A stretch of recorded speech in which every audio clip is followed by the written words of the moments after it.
Muy buenas tardes, queridos estudiantes. Hoy vamos a desarrollar la unidad número 3 de Derecho Romano 1. Así que para no tardar demasiado, vamos a dar inicio a la clase, ¿sí? Bueno, en la unidad número 3 vamos a dar acerca del Estado romano de la República. Órganos de gobierno. Con la expulsión del último monarca Tarquino el Soberbio, comienza el periodo de la República que va hasta el advenimiento del imperio. En este periodo de Roma sería una civita, o sea, una ciudad-estado similar a la polis griega. Esta ciudad conforma en sí misma un estado regido por diversos órganos del poder, los magistrados, republicanos, herederos del rey, el senado y los comicios. El periodo de mayor pujanza del pueblo romano aparece vinculado al sistema político republicano. Durante la etapa de la historia de Roma que se denomina la República, configuró el pueblo romano su personalidad y consiguió su mayor expansión.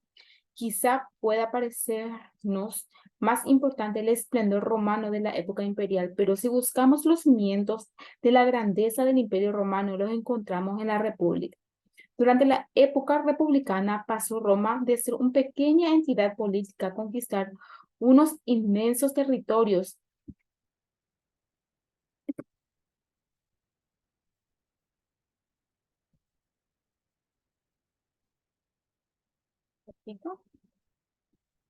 Un inmenso territorio que se extendían por gran parte de Europa, África del Norte, Asia Menor y toda la cuenca del Mediterráneo.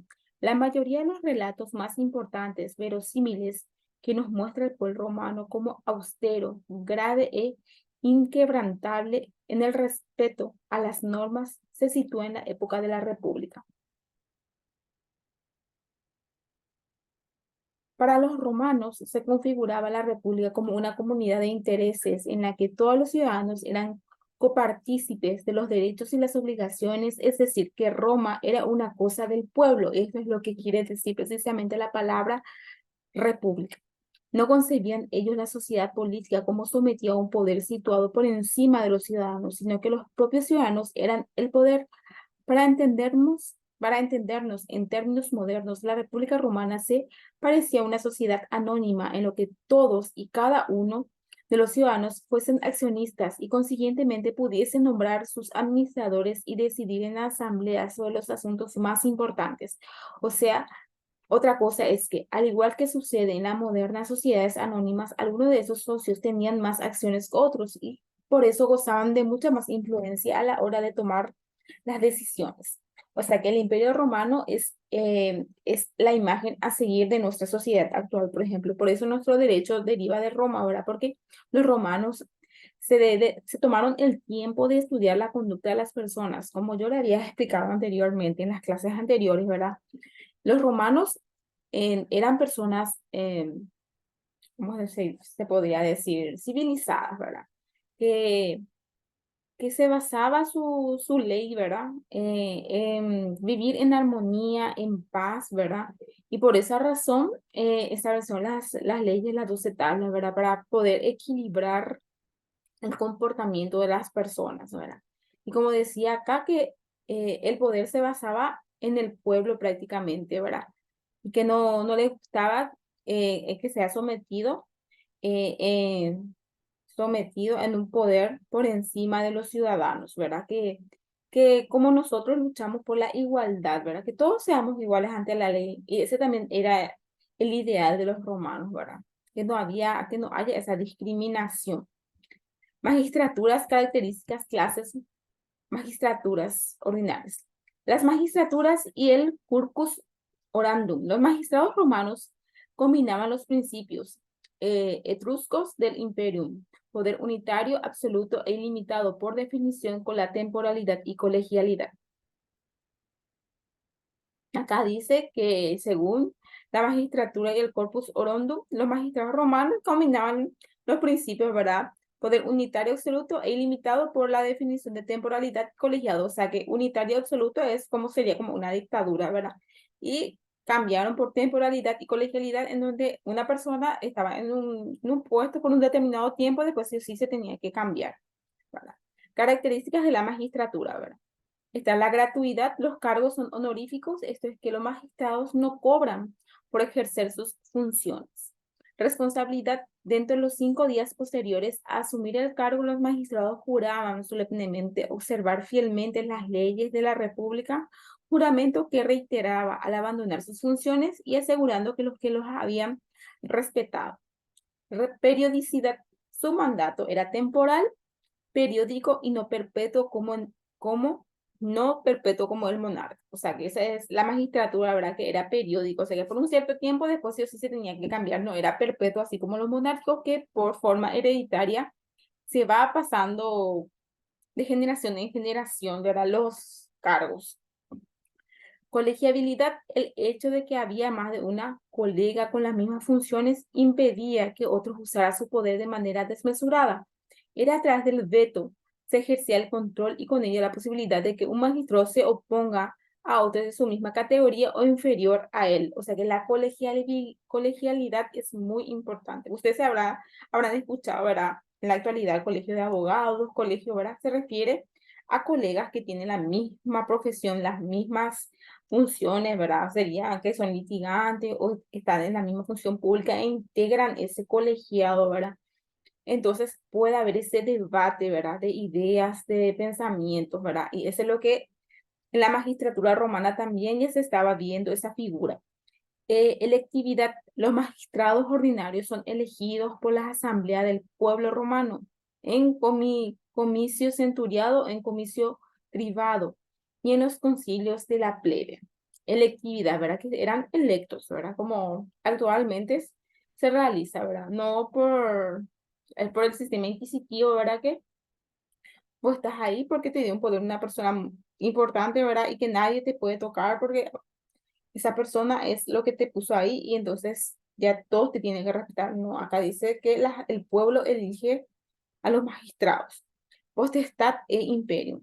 Potestad significa el poder que los magistrados tenían para representar al Estado. El imperio, en cambio, era el poder específico que los magistrados superiores tenían para realizar la función determinada. O sea que eh, el imperio, o sea, la potestad es que los magistrados tenían para representar, o sea, tenía una potestad, una facultad para poder representar al Estado, los magistrados.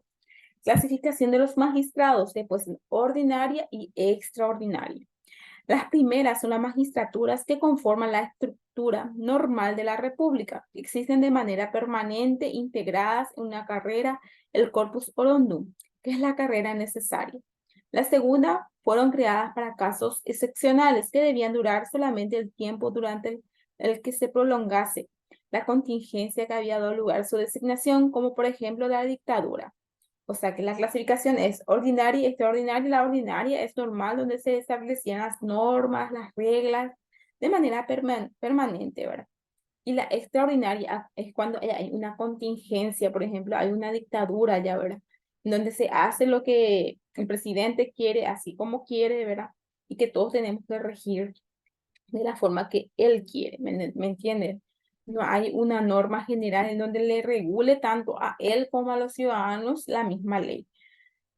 Después están los curules y no curules, quienes se sentaban en una silla con adornos llamados curul, fueron los curules. Estos eran los dictadores, los censores, los cónsules, el pretor y el edil curul, mayores y menores. De la clasificación de las magistraturas. Según la amplitud del derecho a consultar los auspicios, los dictadores, cónsules, censores y pretores eran la mayoría de los magistrados menores. Eran elegidos por comicios por tribus del pueblo romano y de la plebe. Las primeras eran elegidos para desempeñar funciones atenientes a la marcha y gobierno de la república, como lo que en general integraban el corpus orondum. Los magistrados plebeyos actuaban en beneficio de un determinado sector, el de los plebeyos. El corpus orondum es lo que esta es la carrera ordinaria, la magistratura, los cargos debían desempeñarse ordinariamente y a medida que se adquiere edad legal. El corpus orondum. Vamos a ver las edades de cada función, ¿sí? Pues, postura, 28 años, los custores tenían a su cargo todos los concernientes al erario público, recibir y custodiar los ingresos y realizar los pagos ordenados por el Senado o los magistrados superiores. Estilidad, 35 años. Los estiles tenían a su cargo la atención de los asuntos de la ciudad. Pretura, 38 años. El pretor urbano era encargado de impartir justicia entre ciudadanos a diferencia del pretor peregrino, que compartía justicia entre ciudadanos extranjeros. Consulado, 40 años. O sea que el consulado tenía que tener 40 años para poder ejercer, ¿verdad? Originalmente sus miembros tenían todo el poder de los reyes, excepto en funciones religiosas. En el orden administrativo, la mayoría de autoridades de la ciudad convocaban y presidían el comicio y eran los jefes del ejército. Censura. Se trata de dos magistrados cuya misión consistía en la realización del censo, en supervisar las costumbres y la moralidad de los ciudadanos, pudiendo castigarlos al bajarlos de las tribus o notarlos en una categoría inferior. Dictaduras. Una magistratura extraordinaria. Los dictadores estaban previstos en la Constitución romana como un recaudo para mantener el normal funcionamiento de las instituciones. Eran elegidos entre los excónsules y se los designaba en caso de serio peligro exterior o de una gravedad conmoción interna. El dictador duraba el tiempo necesario para sobrellevar la emergencia, en ningún caso más de 6 meses. O sea que en este caso, por ejemplo, la dictadura o el dictador era una persona que se le designaba para poder hacer cumplir en el periodo de 6 meses el cumplimiento de las normas de las instituciones. O sea que tenía otra figura, ¿verdad? En nuestra actualidad, por ejemplo, la dictadura es cuando una persona quiere imponer su forma de ser durante un largo periodo de tiempo y que quiere que todas las personas hagan como él quiere las reglas o las leyes, ¿verdad? O sea que todo usa a su favor. Bueno, ahora vamos a hablar del Senado. El Senado fue una de las instituciones del gobierno de la antigua Roma. Estuvo compuesto durante la mayor parte de la República por 300 miembros extraídos de los antiguos magistrados, aunque tras la dictadura de Sila y en época imperial ese número llegó a aumentar hasta 900. Se encargaba de ratificar las leyes votadas por los comicios, aconsejar a los magistrados, dirigir las políticas exteriores de la finanza y la religión. O sea que el Senado se encargaba de administrar y de dirigir la política exterior, las finanzas y la religión. Los comicios. Los comicios romanos, ¿verdad? O asambleas romanas eran un grupo de instituciones esenciales en el gobierno de la antigua Roma y junto con el Senado romano eran los principales órganos de representación política del pueblo romano, del pueblo romano. Eso, o sea que los comicios eran los representantes del pueblo romano, era la representación política, ¿verdad? Con el acceso a los derechos ciudadanos de los plebeyos, vea sesión plebis, el Senado perdió el derecho de acreditar los actos de los comicios centuriados. Por el contrario, adoptó el derecho de nombrar dictador y pronto legisló sobreponiéndose a los comicios tributos, alcanzando un gran poder. En el siglo III a.C., el Senado sufrió las modificaciones propias de la nueva situación. Los asientos sectoriales continuaron en manos de los censores y todos los magistrados curules que abandonaban su cargo accedían al Senado. Bueno, ahora vamos a entrar a la ley de las 12 tablas. Bueno, el nacimiento de la primera ley escrita será consecuencia de las insistentes demandas plebeyas, ¿verdad? Por insistencia de los plebeyos se creó esta ley de las 12 tablas. En el año 462 a.C., un tribuno de los plebes propuso el nombramiento de 5 magistrados a efecto de la redacción de un cuerpo legal. En el año 451 a.C. surge una nueva magistratura, el decimvirato legislativo. Esta magistratura extraordinaria suspende el ejercicio de los restantes. Estos magistrados que pretendieron arrojarse el poder absoluto son derrocados en el año 449 a.C., estableciéndose las magistraturas. Aunque sin desconocerse la incidencia del conflicto patricio-plebeyo, no puede ignorarse que en el propio desarrollo de Roma exigía la redacción escrita del derecho consuetudinario existente. A medida del siglo V a.C., el decemvirato redactó la compilación que se conoce en el nombre de Ley de las 12 tablas, la que, unida a la interpretario posterior, configura el derecho civil romano.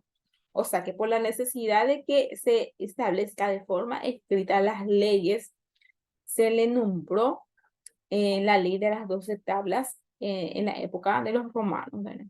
Contenido de las tablas, ¿verdad? Es posible que las materias contenidas en las tablas abarcan instituciones de muy diversos índoles. Así la tabla 1, 2 y 3 se refiere al sistema procesal romano. En la tabla primera se indica la forma de citación ante el magistrado. Cuando el pleito no había podido terminarse en la jornada, las partes aseguraban volver a presentarse ante el magistrado mediante una promesa llamada vadimonium. Vadimonium. Bueno, entonces vamos a hablar, ese es de la tabla primera, ¿verdad? Entonces la tabla segunda, o sea que la tabla primera habla acerca de la citación de los magistrados, ¿verdad? En caso de que las partes no llegaban a un acuerdo, bueno, se presenta otra al otro día. Esa es o sea que sería como una mediación la la primera tabla, ¿verdad? La segunda tabla sería el comienzo con la indicación del cual ha de ser el valor del sacramento. Vamos a leer un poco qué dice. A tal fin, debido a realizar un sacrificio según la entidad del pleito, debía ser de una cabeza de ganado menor o mayor. Posteriormente hubo de abandonarse el efecto sacrificio, sustituyéndose el animal por una suma de dinero equivalente. Finalmente, el sacramento fue entregado a quien había vencido en el pleito. En esta tabla también se hace referencia a los motivos que justifican el emplazamiento del proceso. Por último, se prescribe que es posible la transacción incluso en los casos de fortuna. Bueno. O sea que la regla de la segunda tabla nos habla de cómo anteriormente en Roma, la antigua Roma, se solucionaban los problemas. Por ejemplo, antes se daban como para terminar el pleito, ¿verdad? Animales, ¿verdad? O si no, y después se cambió a efectivo equivalente, ¿verdad? Y el que vencía se le tenía que dar el animal o el dinero en este caso, ¿verdad? Que se cambió el criterio. La tabla tercera está dedicada exclusivamente al procedimiento ejecutivo, denominado manus inectio, por el mismo quien resulta condenado a pagar una suma de dinero o confesaba judicialmente su deuda tenía 30 días para cumplir. Si no lo hacía, el acreedor podía conducir al deudor ante el magistrado. Si al requerimiento del magistrado nadie respondía como Vindex, era autorizado el acreedor a llevar al no cumplidor a su propia casa. El acreedor podía mantenerlo encadenado, obligándose a suministrarle una libra diaria de harina. Una vez en el mercado, se exhibía al deudor y se publicara el monto de la deuda en pos de que apreciase un index u otros acreedores. Si ello no sucediera, se le imponía pena capital, capitis de minutio, de minutio, facultándose al acreedor a venderlo como esclavo al otro lado del Tíber. O sea que la tercera tabla habla de los deudores y los acreedores, ¿verdad? En caso de incumplimiento, le llevaban y le encadenaban, ¿verdad? Al acreedor para que para las personas que estén en el mercado sepan de su deuda. O sea que es una regla establecida por ellos, ¿verdad? En la tabla cuarta se trata acerca de las potestades del pater familia, en especial a la patria potestad. Esta tabla contempla el nacimiento deforme o monstruoso, disponiendo su muerte inmediata. El pater familia, como habíamos dado en la clase anterior, ¿verdad?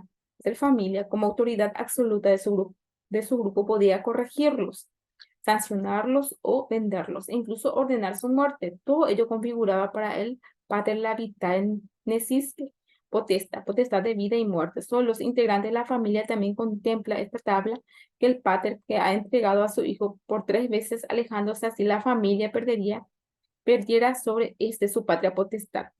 O sea que la cuarta tabla habla acerca de la pater familia que tenía el poder total prácticamente del grupo para corregir, para sancionarlo, venderlo, incluso ordenar su muerte, ¿verdad?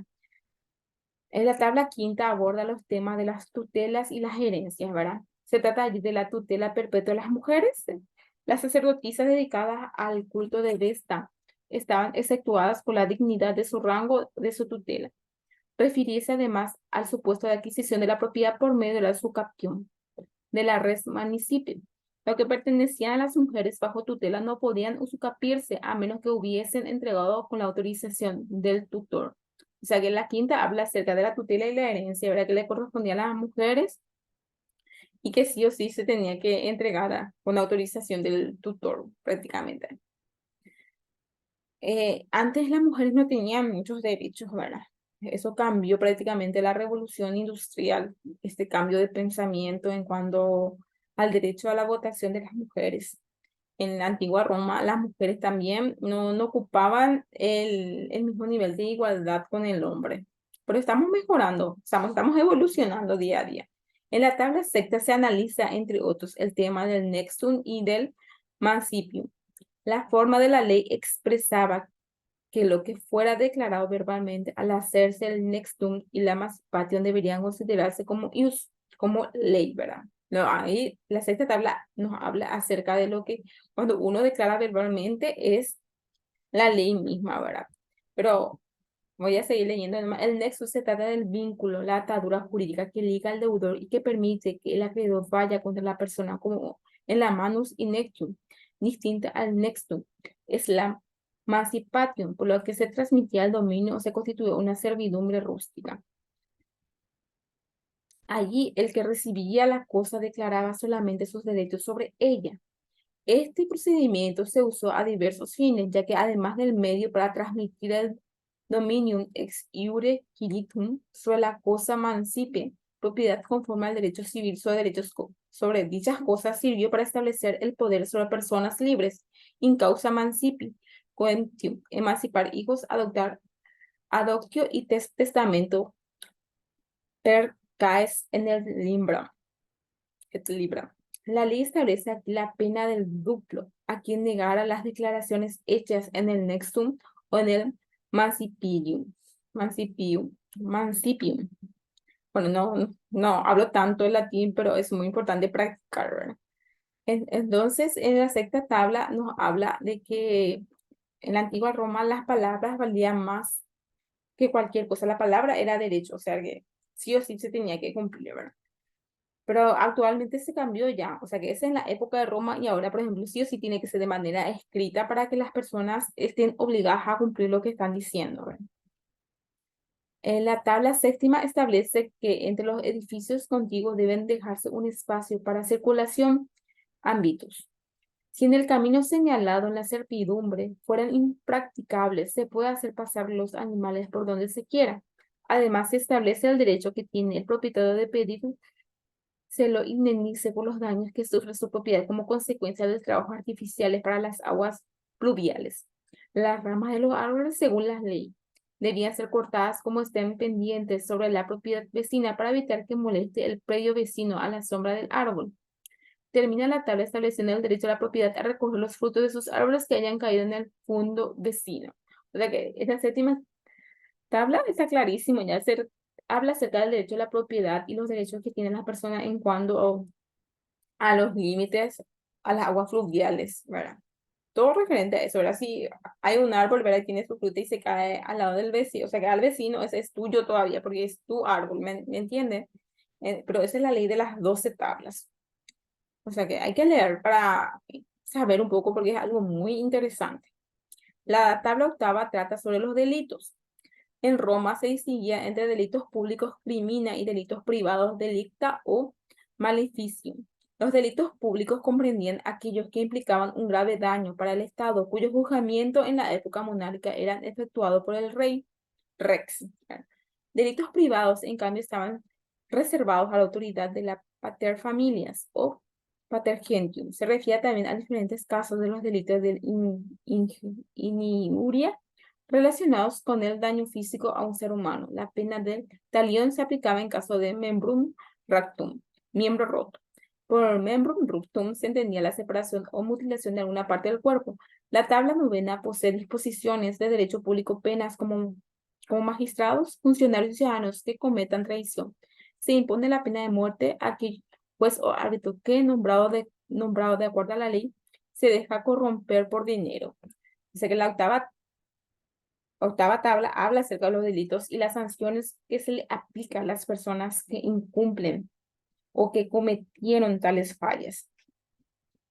La tabla décima trae una serie de disposiciones relativas a los ritos funerarios. En ella se advierte el ciudadano de las costumbres austeras, evitando el excesivo ornato y las manifestaciones exteriores, contrarias a la severidad y gravedad virtuales, estas propias del espíritu romano. La tabla undécima, o sea que la tabla novena, ¿verdad? Novena es, o sea que décima, habla acerca del respeto que las personas deben tener a los ritos funerarios nomás, ¿verdad? Y se establece también nuestro código penal, está, y también nuestro código civil, creo que existe también, ¿verdad? La tabla sí, existe acerca de los plazos, por ejemplo, en caso de fallecimiento, los permisos que te dan, ¿verdad? Para que nuestras normas también respetan ese aspecto. La tabla undécima establece la prohibición de matrimonio entre patricios y plebeyos. Uno de los requisitos matrimoniales era el ius commundium, derecho que otorgaba la capacidad especial para contraer justas nupcias.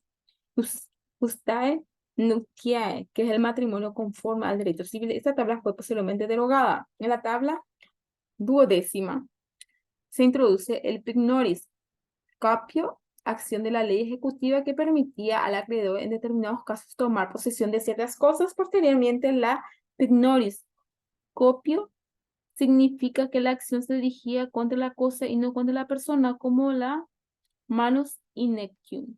O sea que la tabla undécima trata primeramente acerca de contraer nupcias justas, ¿verdad? Pero que después se derogó, después habla acerca de la posesión de ciertas cosas, ¿verdad? Que también está reglamentado según en la undécima tabla. En la última tabla, en la duodécima lo que habla acerca de la posesión de las cosas. También dispone de las acciones nupciales derivadas de fortuna cometido por un esclavo. Se establece también que para el caso que alguien se hiciese dar falsamente la posesión interina percibiendo los frutos durante su transcurso. Finalmente contiene esta última tabla una disposición que establece que las leyes dictadas en el último término derogan a las anteriores. O sea que ese es muy importante porque cuando se establecen leyes posteriores, esta ley lo que sigue vigente y la anterior se deroga, o sea que ya no tiene valor, ¿verdad? Es muy importante eso tener en cuenta también. Y con eso termina la clase de hoy. Espero que lean otra vez, ¿verdad? Y traten de discernir, de entender, ¿verdad? Porque eso es lo importante en estas primeras materias de derecho, es pura teoría, ¿verdad? Es importante leer para entender y saber, para eso nomás, ¿verdad? Cuando entren en el procesal, por ejemplo, o en el derecho de fondo, ahí es más interesante. Pero ahora mismo, por ejemplo, en el primer año, segundo año, es mucha teoría, es tener pilas nomás y leer para poder saber, porque eso es lo que es importante en nuestra profesión, saber y ser autodidacta, ¿verdad? Tratar de investigar más, ¿verdad? Porque yo así le doy puntos así específicos para que no sea tan largo, ¿verdad? Porque hay muchísima información, ¿verdad? De derecho romano uno, ¿verdad?